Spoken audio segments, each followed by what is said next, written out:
Hey there, so today we have another review. This is the final one that I got from Black Friday from for Goose in Bourbon County. This is the Backyard.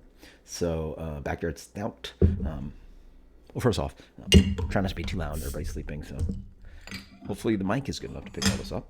And talking about this beer. Beer pours out pitch black with a little bit of like reddish hue, maybe. I mean, obviously, there's a bunch of fruit in here. So, what is Backyard Stout? Backyard Stout is Bourbon County with mulberries, boysenberries, and marionberries.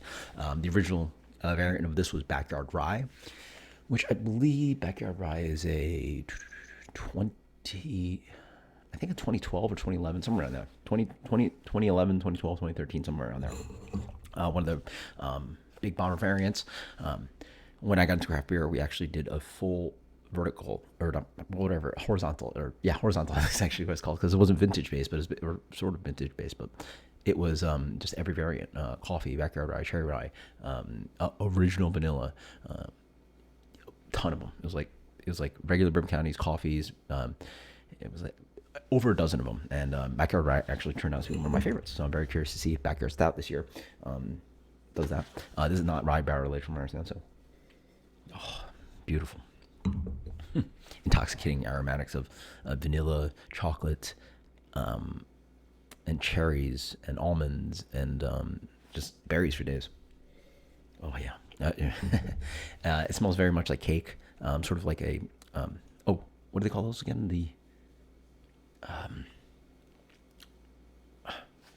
cordials, yeah. The chocolate cordials with liquor inside, the cherry, tons of that cordial thing going on, and then or chocolate candy cordial, whatever you want to call them, and then chocolate cake on top of that, a Black Forest cake. It's just very decadent, very desserty, very fruity.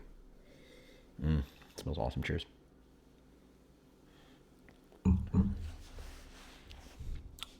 Okay, it's pretty good, but you guys probably saw my initial reaction. So I would argue that it's an issue with the base beer. The base beer has this extra like char, tannic, oak kind of intensity that's a little too strong. The beer ends up a little bit too, what do you call it? Like soy saucy? Yeah, a little bit soy saucy, like dried grape musts, so tannic, right? That kind of like dry sensation.